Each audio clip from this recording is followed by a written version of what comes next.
जो मेरा ध्यान आकर्षण है ये भाषा विषय का है, संस्कृत भाषा का है। मध्य प्रदेशस्यान ये अपि संस्कृत दृष्टाय समृद्धस्य राज्यस्य संस्कृत भाषाया संरक्षणाय संवर्धनाय च अस्यां विधानसभायाम् एषः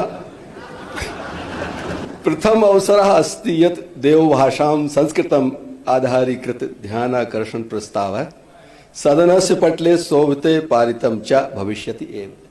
मध्य प्रदेश विधानसभा में एक अनूठा नजारा देखने को मिला जब सदन में संस्कृत की गूंज दिखाई दी। जबलपुर उत्तर मध्य विधानसभा क्षेत्र के भाजपा विधायक अभिलाष पांडे ने प्रश्नकाल के बाद दूसरे ध्यानाकर्षण प्रस्ताव में मध्य प्रदेश में संस्कृत भाषा के संरक्षण और संवर्धन के लिए स्कूली शिक्षा मंत्री का ध्यान आकृष्ट किया। उन्होंने प्रस्ताव में संस्कृत भाषा में सदन में पेश किया। खास बात ये रही कि विधायक अभिलाष पांडे ने अपना पूरा ध्यान आकर्षण संस्कृत भाषा में प्रस्तुत किया, जिससे सदन का ध्यान अपनी ओर खींचा। उनके इस प्रस्ताव का जवाब देते हुए राज्य के मंत्री राव उदय प्रताप सिंह ने भी संस्कृत में अपनी बात रखी। मंत्री ने न केवल संस्कृत में जवाब दिया बल्कि सदन की सुविधा के लिए अपने जवाब को हिंदी में भी समझाया। इस दौरान दोनों नेताओं ने संस्कृत के महत्व, इसके संरक्षण और इसे बढ़ावा देने की आवश्यकता पर भी जोर दिया। भाविनः पीढ़ियः अपि स्व संस्कृत कमूले सह संबद्धता भविष्यन्ति। माननीय मंत्री जी, हिंदी में। माननीय अध्यक्ष जी, आपका बहुत बहुत धन्यवाद। अगर माननीय सदस्य ने पहले पूरा अगर बता दिया होता तो हम भी संस्कृत में उसको पढ़ देते, लेकिन कि पहली बार विषय आया है तो आंशिक रूप से जो तत्काल में हो सकता था वो तो संस्कृत में आपके सदन के सम्मान में रख ही सकते हैं सर। अस्यां विधानसभायाम एषः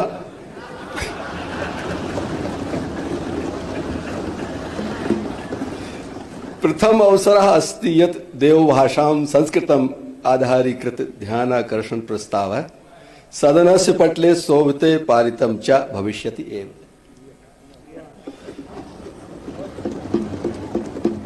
एतस्य कृते अहं माननीय विधानसभा अध्यक्षं प्रति अथ च माननीय सदस्य अभिलाष पांडे महोदयं प्रति धन्यवादां ज्ञापयामि, आभार प्रकटीकरोमि च। माननीय अध्यक्ष जी, मध्य प्रदेश सरकार संस्कृत भाषा के संरक्षण एवं संवर्धन हेतु सतत प्रयासरत है। मैं आपके माध्यम से माननीय सदस्य को बताना चाहता हूं कि मध्य प्रदेश राज्य में संस्कृत भाषा के विकास, संरक्षण, संवर्धन हेतु 2008 में महर्षि पतंजलि संस्कृत संस्थान की स्थापना अधिनियम वर्ष 2008 के अधीन की गई।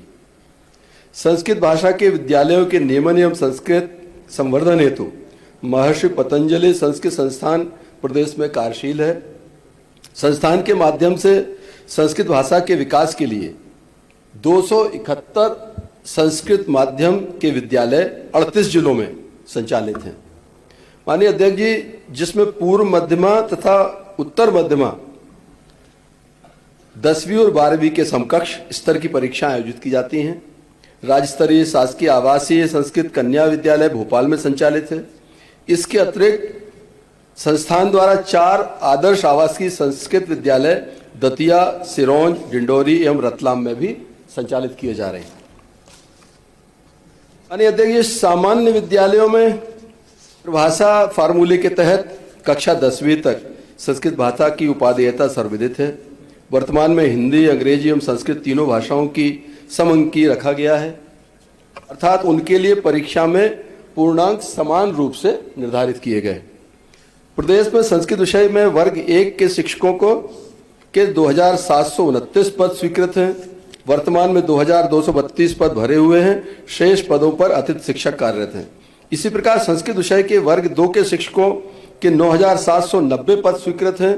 वर्तमान में 6439 पद भरे हुए हैं। शेष पदों पर अतिथि शिक्षक कार्यरत हैं तथा 400 पद सीधी भर्ती हेतु विज्ञापित भी किए गए।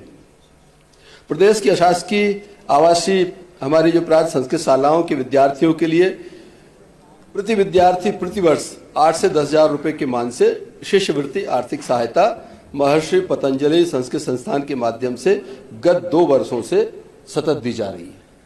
विद्यार्थियों में संस्कृत के प्रति रुचि बढ़ाने के हेतु विभिन्न गतिविधियां, प्रतियोगिताएं जैसे कक्षा 6 से 8 तक की कक्षाओं में आयोजित होने वाले ओलंपियाड में संस्कृत एक विषय के रूप में सम्मिलित किया जाता है।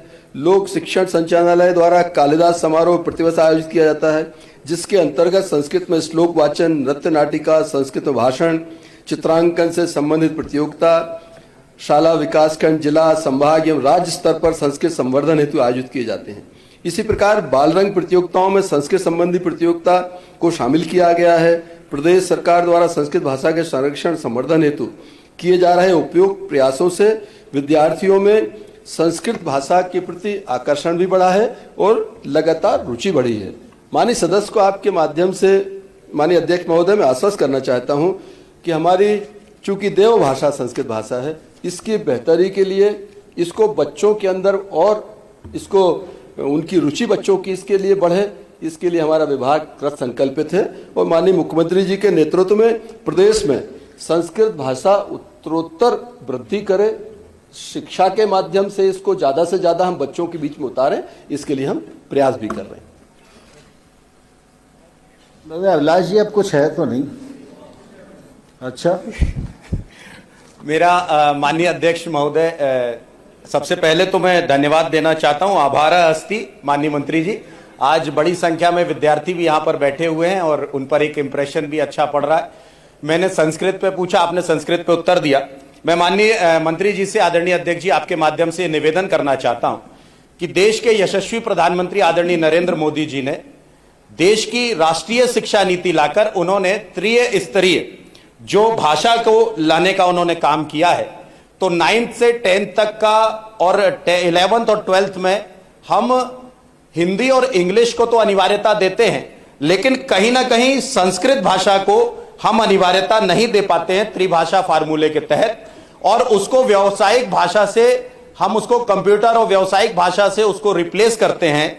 जबकि मेरा यह मानना है कि संस्कृत ऐसी भाषा है जिसमें ज्योतिष, वास्तु, रत्न विज्ञान, पूजा पाठ, ये सारे व्यावसायिक उपक्रम के माध्यम से लोग अपने व्यावसायिक प्रतिष्ठानों को खड़ा कर सकते हैं। इसलिए आपके माध्यम से मैं माननीय मंत्री जी से आग्रह करता हूं कि त्रिभाषा फार्मूले को लेकर सरकार की क्या योजना है और भविष्य में ये प्रदेश व्यापी संस्कृत को हम किस तरह से बढ़ावा दे सकते हैं, उस दिशा पर माननीय मंत्री जी से मेरा निवेदन है।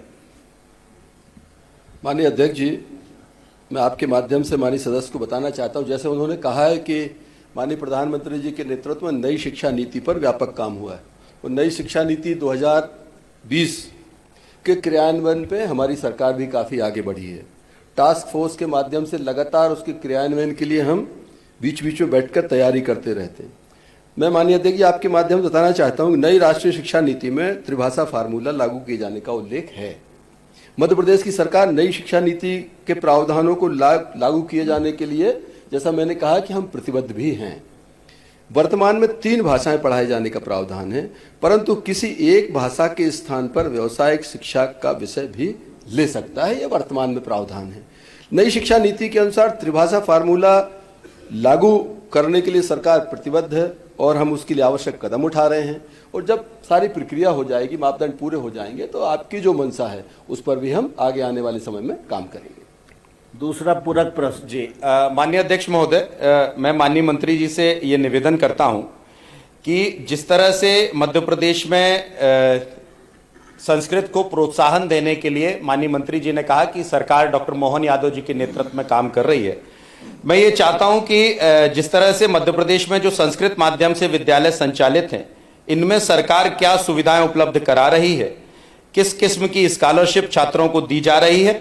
साथ ही चूंकि ये मेरे विधानसभा से भी जुड़ा हुआ विषय है, उत्तर मध्य विधानसभा जबलपुर की एक हिस्टोरिकल विधानसभा है और उसमें बड़ी संख्या में संस्कृत को पढ़ने वाले लोग भी रहते हैं और ऐसे पंडित भी निवास करते हैं। और मध्य प्रदेश में शाजापुर और राजगढ़ जिले में झिरी और नरसिंहपुर का गोहद गांव है जिसमें भाषा के रूप में संस्कृत बोली जाती है। मुझे ये लगता है कि तो भाषा के रूप से संस्कृत बोली जाती है, हिंदी और इंग्लिश हमारी भाषा के प्रचलन का माध्यम है, इसलिए ये दोनों जीवित हैं, लेकिन संस्कृत हमारे बोलचाल का हिस्सा नहीं है। मुझे ये लगता है कि संस्कृत को यदि जीवंत रूप प्रदान करना है तो कहीं ना कहीं बोलचाल की भाषा में भी संस्कृत का उपयोग किया जाए। मैं माननीय अध्यक्ष जी, आपके माध्यम से माननीय मंत्री जी से निवेदन करता हूं कि क्या मध्य प्रदेश सरकार आगामी समय में संस्कृत दिवस के रूप से, जिस तरह से 1969 में भारत की सरकार ने, तत्कालीन शिक्षा मंत्री ने जो बात कही थी और श्रावण मास में उसे एक सप्ताह के रूप से मनाने की बात कही थी, क्या मध्य प्रदेश में बहुत गंभीरता के साथ इस तरह से संस्कृत सप्ताह या संस्कृत दिवस बनाने की कोई योजना सरकार करेगी ताकि बच्चों में और बाकी सब लोगों में संस्कृत के प्रति जागरूकता हो पाए? बात आ गई जी माननीय मंत्री जी। आपकी भावना अपनी जगह ठीक है। लोकसभा की कार्यवाही में भी संस्कृत का समावेश है, वहाँ ट्रांसलेट होती है। आपको मंत्री तो जी। वैसे ही आधा आश्वासन तो माननीय अध्यक्ष जी की तरफ से मिल गया। माननीय अध्यक्ष जी, जैसा माननीय सदस्य ने कहा है, प्रदेश में शासकीय आवासीय संस्कृत विद्यालयों में अध्ययनरत विद्यार्थियों के लिए छात्रवृत्ति का प्रावधान है। 2022-23 से योजना लागू की गई है। 5वीं से 8वीं तक के विद्यार्थियों को हम 8,000 रुपये प्रतिवर्ष और 9वीं से 12वीं के विद्यार्थियों को 10,000 रुपये प्रतिवर्ष देते हैं।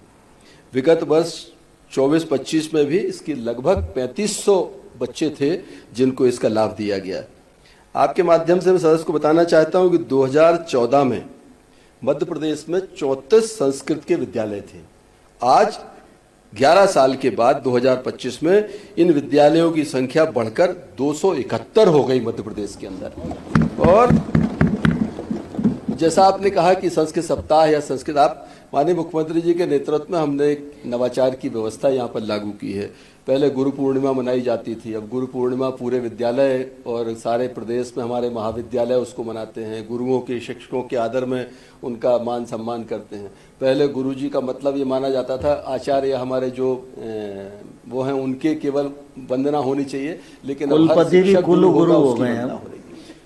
कुलपति भी कुलपति को कुल गुरु करने का काम किया गया। दूसरा माननीय अध्यक्ष जी, एक और हम लोग आगे बढ़ रहे हैं। अभी चूंकि वित्तीय व्यवस्था नहीं है, लेकिन भविष्य में इस तरह का, वित्त मंत्री जी भी यहाँ बैठे हो, माननीय मुख्यमंत्री जी से भी हम लोग बात करेंगे। अभी कुछ जिलों में ये प्रयोग करने जा रहे हैं कि कैसे संस्थान हम बनाने जा रहे हैं जहाँ संस्कृत, वैदिक और योग, इन तीनों की शिक्षा एक ही कैंपस में थे। संस्कृत, वैदिक, यौगिक संस्थान, इस तरह की एक हम लोग इसकी एक तैयारी कर रहे हैं। चूँकि अभी बहुत प्राइमरी स्तर पर है, ये शैशवावस्था में है, लेकिन अगर वित्त से अनुमति मिलेगी, माननीय मुख्यमंत्री जी से चर्चा करने के बाद इस पर हम आगे बढ़ेंगे, तो हमारी कोशिश होगी कि आगे आने वाले समय में हर जिले में इस तरह की व्यवस्था लागू हो। और ये होता है तो संस्कृत के लिए मुझे लगता है बड़ा एक मील का पत्थर साबित होगा। जी माननीय अध्यक्ष जी, माननीय अध्यक्ष जी, एक मिनट, बहुत बहुत आभार। अभिलाष जी,